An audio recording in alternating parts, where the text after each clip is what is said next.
مالدار مالدار ہو جاتا ہے، غریب غریب کیسے ہو جاتا ہے، اس کو بھی ذرا سمجھنے کی کوشش کریں گے۔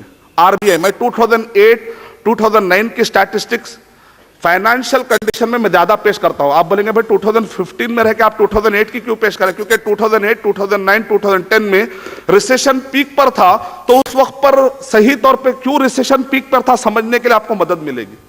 2008 میں ہے آر بی آئی، بھی آپ انٹرنیٹ پہ موجود ہے، ریزرو بینک آف انڈیا کے ویب سائٹ پر لکھا ہوا ہے کہ انڈیا نے فارن سورسز سے جو قرضہ لیا 201.4 بلین ڈالر کا ہندوستان نے قرضہ لیا، جس کے اوپر انڈیا کو 16 بلین ڈالر کا سود پے کرنا ہے۔ ایسے 155 کنٹریز ہیں جو پریشان ہیں، کب سود ادا کریں گے اور کب قرضہ ادا کریں گے۔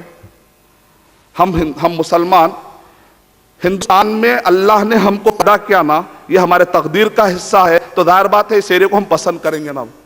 کیا ہم کو اللہ کی تقدیر کو ہم پسند نہیں کرتے؟ پسند کرتے ہیں۔ یہ ہمارے لیے سوال ہی بیکار ہے کہ تم ہندوستان کو پسند کرتے ہو کہ نہیں کرتے۔ میں کہوں گا بھئی اس ایرے میں اللہ نے میرے تقدیر کا حصہ لکھا، اللہ نے کہیں اور پیدا نہیں کیا، تو میں اللہ کی تقدیر پہ راضی رہوں گا۔ آپ کا کیا سوال ہے؟ سوال ہی سمجھ میں نہیں آیا۔ بلکہ دوسرا آدمی کسی اور ایرے میں پیدا ہوتا ہے تو میں اس سے نفرت نہیں کرتا، کیونکہ اس کی تقدیر میں اللہ نے لکھا ہے کہ وہاں پیدا ہو۔ میں اللہ کی تقدیر پہ میں کیوں نفرت کروں بھائی؟ میرے لیے وہ سوال ہی نہیں ہے مسلمان کے لیے۔ ہم مسلمان اس ہندوستان کو زیادہ چاہتے ہیں، اس وجہ سے ہم اسلامک بینک کی بات کر رہے ہیں۔ کیوں؟ کیونکہ یہ جو سودی کی وجہ سے 155 کنٹریز سفر ہو رہے ہیں، ہم یہ 155 کنٹریز کو انشاءاللہ حلال لائف کے ذریعے سے ان سب کے مسائل حل کرنے کے لیے محنت کر رہے ہیں۔ نہ صرف ان کا فائدہ ہوگا بلکہ باقی کے کنٹریز کا بھی فائدہ ہوگا انشاءاللہ، اگر اسلامک اکانومی سسٹم کو ذرا موقع دے کر تو دیکھیے انشاءاللہ۔ 500 کنونشنل بینک نے اسلامک بینکنگ کے ونڈو کا اعلان کر دیا ہے یورپ امریکہ کے اندر۔ کیا ابھی بھی ٹائم نہیں آیا کہ ہندوستان کے اندر اسلامی اکانومی سسٹم کو موقع دیا جائے؟ میں مبارکبادی دیتا ہوں اس ادارے کو جنہوں نے بڑی محنت کی ہے۔ اللہ تعالیٰ ہم سب مسلمان جو بھی محنت کر رہے ہیں، مفتی حضرات، مفسرین، محدثین، ہر طبقے کے، ہر اعتبار سے، ہر فیلڈ کے لوگ جو بھی محنت کر رہے ہیں، اللہ سبحانہ و تعالیٰ ان کی محنتوں میں برکت عطا فرمائے۔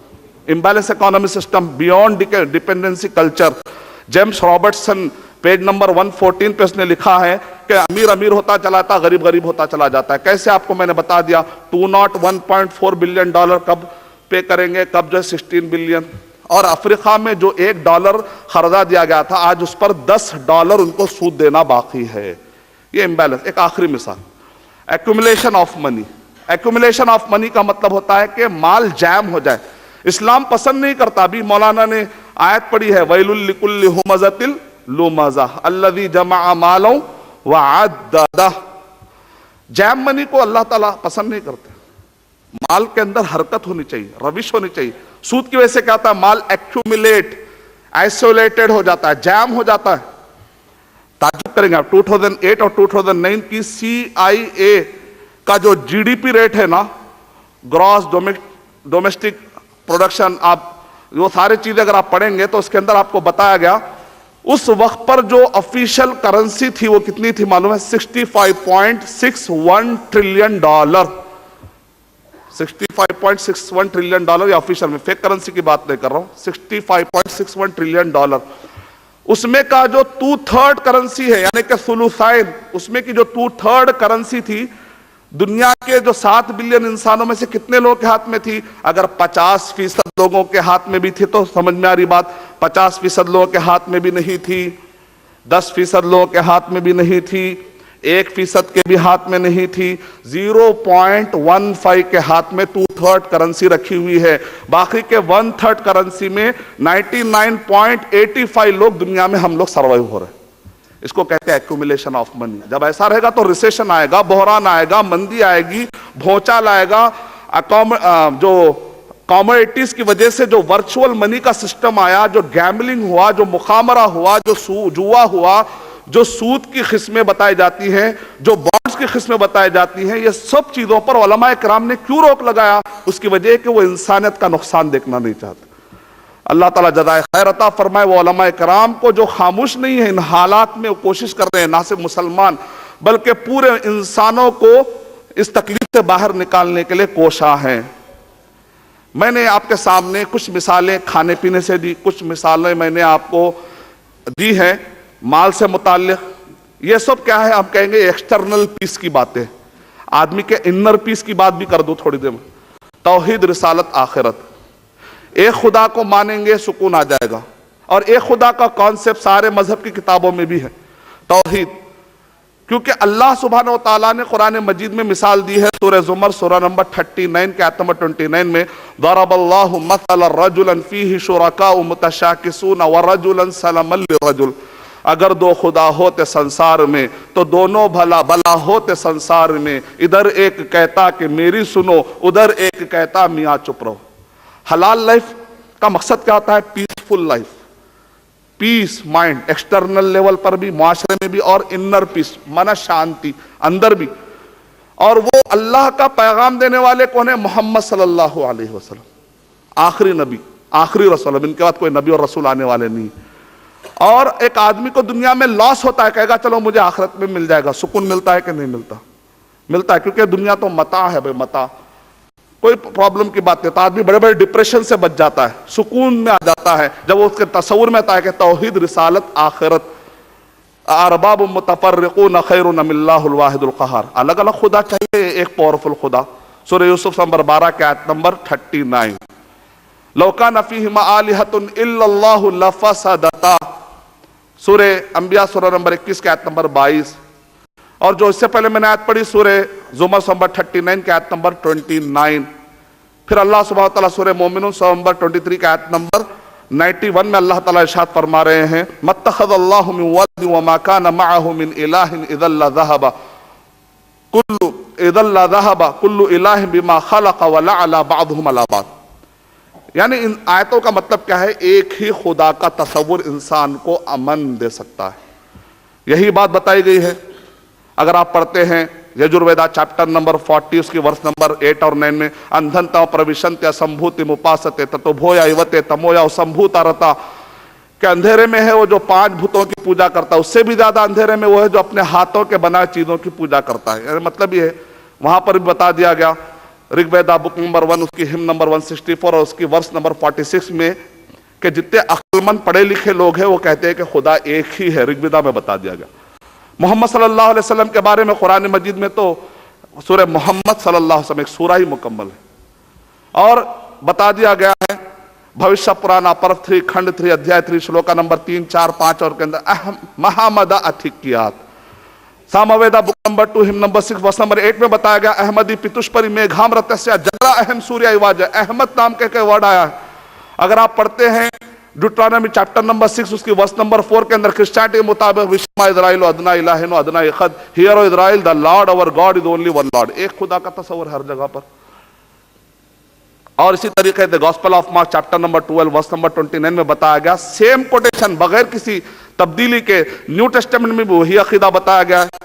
محمد صلی اللہ علیہ وسلم کے بارے میں بتایا گیا song of Solomon chapter number 5 verse number 16 کے اندر، کہ ہکو ممتکم ویکلو محمدن، پوری بائبل اگرچہ کہ ہم مسلمانوں کے عقیدے مطابق بدل گئی ہے لیکن کچھ چیزیں آج بھی باقی، کیونکہ قرآن مجید میں لکھا ہوا ہے یجدونہ مکتوبا عندہم فی التوراۃ والانجیل۔ پھر توحید، رسالت، آخرت، یہ اگر آ جائے، اس کے بیس پر تصور پیدا ہوگا یہ حلال ہے یا حرام۔ اگر یہ تصوری ہے تو آدمی حلال و حرام کا کانسیپٹ کیوں مانے گا؟ بات کو مکمل کرنے کے لیے عقیدہ، عمل، معاملات، اگر ہمارا پورا سسٹم صحیح طریقے سے ہو جائے گا انشاءاللہ، سوسائٹی کے اندر ایکسٹرنل پیس بھی آئے گا، انر پیس بھی آئے گا، من شانتی بھی آئے گی۔ اس لائف کو تلاش کرنے والوں کو میں بڑے ہی ادب اور احترام کے ساتھ دعوت دیتا ہوں، ہمارے غیر مسلم بھائیوں کو ایک مرتبہ ضرور کھلے دل سے سوچئے، کیونکہ اللہ تعالیٰ نے قرآن مجید میں ہم کو حکم دیا ہے کہ تم سیلفش نہیں ہو سکتے۔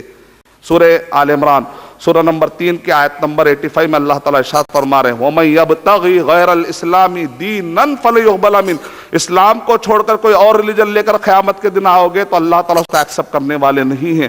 یہ آیت پڑھنے کے بعد میں ایک سیلفش نہیں بن سکتا، میں اپنے غیر مسلم بھائیوں سے بڑے ادب اور احترام کے ساتھ یہ کہتا ہوں کہ ایک مرتبہ اسلام کے بارے میں ضرور سوچئے، اس کے اندر دین کا بھی فائدہ، دنیا کا، آخرت کا، ہمارے سارے میٹرز کے سدھرنے کا، اور اس کے لیے ہمارے خود ہندوستانی گورنمنٹ کو بھی، دنیا کے سارے ممالک کو بھی، غریب ممالک کو بھی، ہر ممالک کو انشاءاللہ اسلام سے فائدہ ہی فائدہ ہے, نقصان کسی بھی شکل کا نہیں. میں اللہ تعالیٰ سے دعا کرتا ہوں کہ اللہ سبحانہ و تعالیٰ مجھے اور آپ سب کو اسلام صحیح طریقے سے سمجھنے اور لوگوں کو سمجھائے توفیق عطا فرمائے. السلام علیکم ورحمۃ اللہ.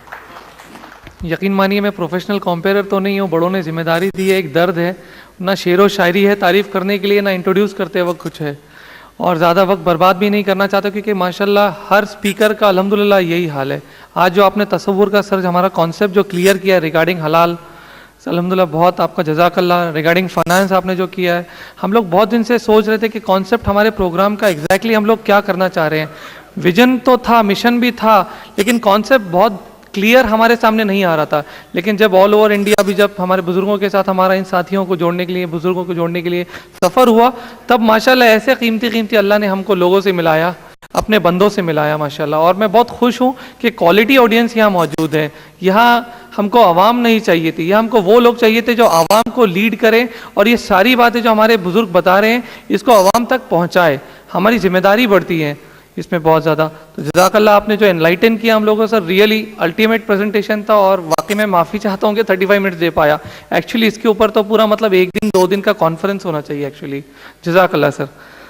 اس کے بعد میں ٹیکنیکل اسپیکٹ حلال products the scientific approach for mankind, اس کے تعلق سے ہمارے بہت ہی اسپیشل گیسٹ اور بہت ہی زبردست find Indian Muslim chamber of commerce کی اور شریعہ بورڈ کے ایک بہت ہی اچھے ڈائریکٹر ممبر جو ملے ہیں, رسپیکٹڈ تپس چکرورتی صاحب جو دلی سے تعلق رکھتے ہیں.